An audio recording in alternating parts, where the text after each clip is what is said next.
Hi, everyone. I am reading pages 121 to 133 of One Amazing Elephant.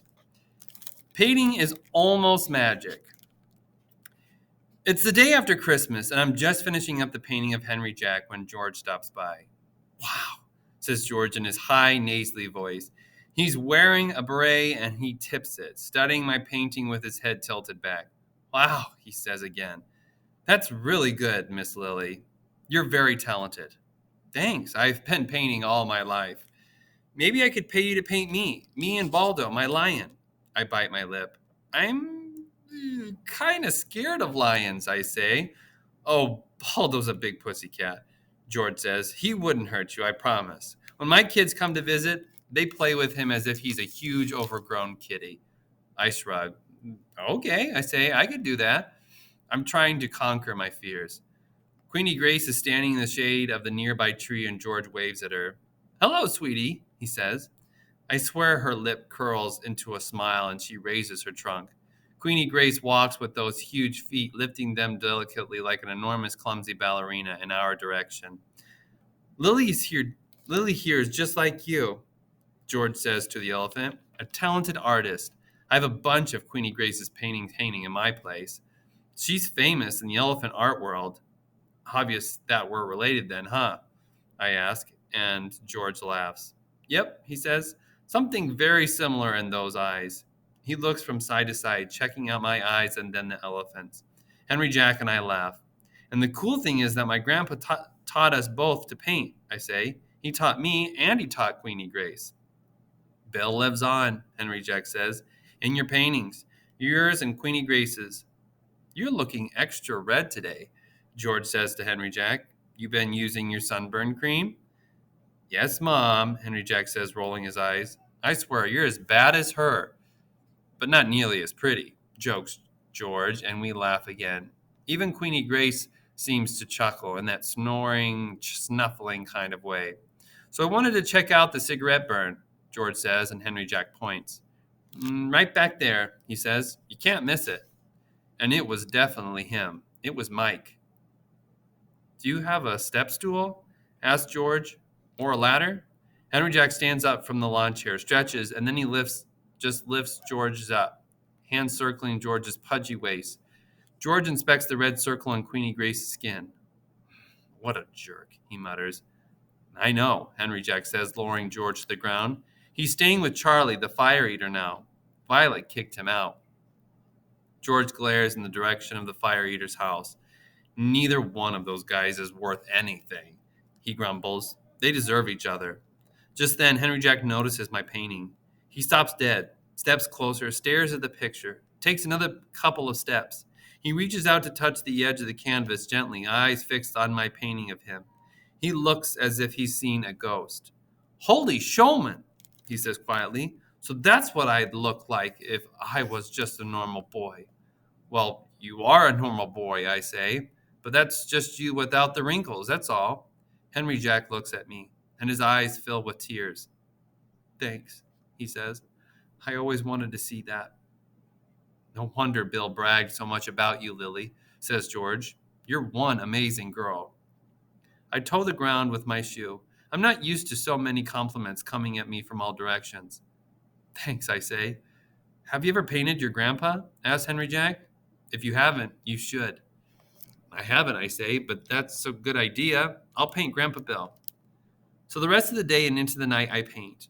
I don't paint from a picture, I just paint from memory. I know my grandfather by heart, every line, every smile, every tuft of fluffy white hair. Blue eyes, thin slant of nose, lips that never knew how to frown, white stubble scruffy on his cheeks, a black mole over his straggly left eyebrow, a small slice of scar in his chin, the tiny pit on the right side of his nose where he once had a skin cancer. And when it's finished, it's Grandpa Bill. Grandpa Bill on paper and paint come to life once again by the love in my hand. Grandma comes into the bedroom wearing her baggy yellow SpongeBob nightshirt just as I'm finishing. Oh, she says, stopping. Oh, Lily, it's perfect. It's him, scars and all. I step back and squint. It's him kind of, but not really, because He can never really be here again, I say. Grandma pulls me into a hug. He's here, she says. I can feel him. It's like magic. And then I realize why I like to paint. It is exactly like magic. Taking something blank and empty and filling that space, abracadabra, with color and life and light. I want to explain all this to Grandma, the wonder of it all, but I can't find the right words. There are some things in life that just don't fit within 26 letters of the alphabet. Thanks for the paints, I say. Queenie Grace would never hurt the people she loves. I can't stop looking through the living room window at the new painting. The girl Lily painted my Mahout. It is morning, Wednesday, and the eastern sun shines a spotlight on the painting. It is like a circus spotlight, a circle of light, just like those we stood inside for so many years. We made people smile, Bill and I. We made them cheer. I go down on my knees in order to better see the inside trailer. The mean fire eater Charlie is outside in his yard. Yeah, you better pray, he says to me. I smell the cigar. I see the cowboy hat. You better pray that they don't get rid of you soon. Look at you. Can't keep away from their house. Next thing you know, you'll be busting out another window and hurting somebody. Charlie's wrong. I would never hurt people I love. An agreement. 2 days after Christmas, I've been here in Gibtown since Sunday night, but it feels like a miniature forever, like a tiny lifetime. Julia comes yawning and stretching out of the bathroom as Grandma and I are eating breakfast. She's wearing a trapeze costume, so I guess she plans to practice today, or work, or whatever it is that she does in those clothes. Did you notice something different in the living room? Grandma Violet asks as my mother pads barefoot into the kitchen and pours a cup of coffee. There's no Mike sleeping there? Julia sips her coffee. Her hair streams wet down her back, dripping drops of water on the glittery gold costume. No, I don't even want to hear that name. Guess again, Grandma says. Hint, it's something on the wall. I try not to smile. She's talking about my painting, the portrait of Grandpa. She already put up a hook and hung the unframed canvas on the living room wall. You bought an elf on the shelf? Julia guesses. Don't be silly, Grandma says, laughing. Look, the wall, over the sofa. My mother's eyes roam the wall until they land on my painting. She puts down her coffee, not taking her eyes from the portrait, and goes into the living room as if a magnet is pulling her. Wow, says Julia, this is good. Where'd you have it done? Lily painted it, Grandma says. Last night, while you were gone. Wow, Julia says again. She looks at me as if I'm somebody she doesn't know, which actually I suppose I am. You're an awesome artist, Lily, she says. It looks just like him. It's almost like you brought him back to life. I shrug. I tried, I say. I know his face by heart. I'm hoping for more of a conversation about my painting, about Grandpa, about how proud my mother might be of my talent for art. But no, it's not going to happen because Julia is hustling back to the kitchen and slurping her coffee.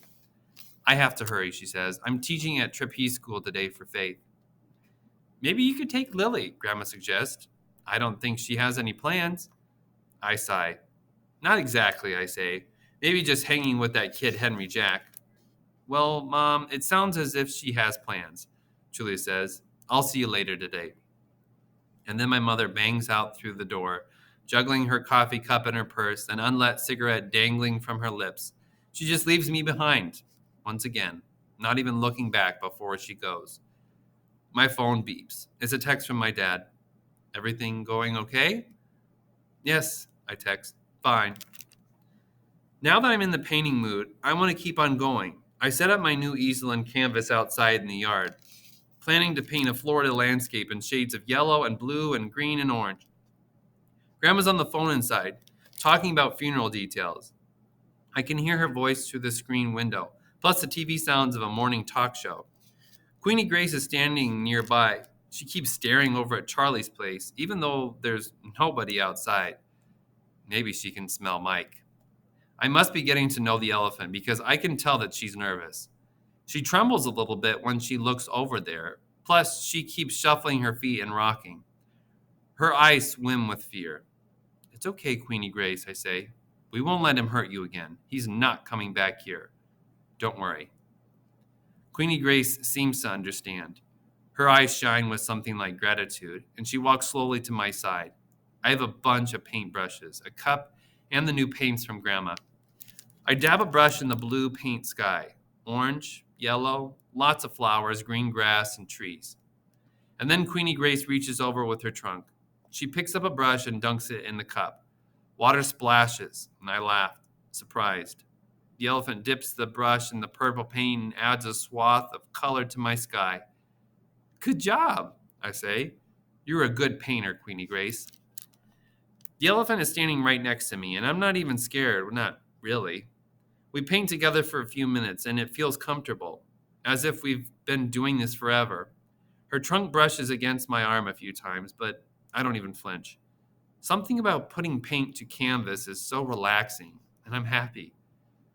I'm glad that the elephant and I are starting to become friends.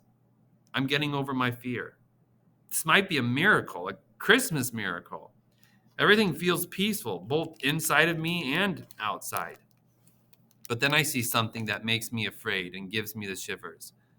It's Mike, slinking around in Charlie's yard. He's carrying a tool of some kind, long and sharp, and he looks away when he sees me. I shudder. Something is just not right about Mike. Queenie Grace feels it too. Don't worry, I say again, reaching over and patting the elephant. He won't hurt you anymore, I promise. I swear I'll do my best to protect you. Hopefully you'll protect me too. Deal? Queenie Grace pats my arm gently with her trunk. It's an agreement. Queenie Grace paints with Lily. We paint together, the girl and me. I have never before painted with a human, except for when I was taught to paint by Bill. This feels nice. Standing side by side with Lily, I think that perhaps we are becoming friends. Perhaps she is starting to be not so afraid. But then I feel her shiver. It is Mike. He is in the yard next door. Mike sends knives with his eyes. I am not worried. I have Lily by my side, and we have promised, we have sworn to do everything we can to protect each other. This is what friends do.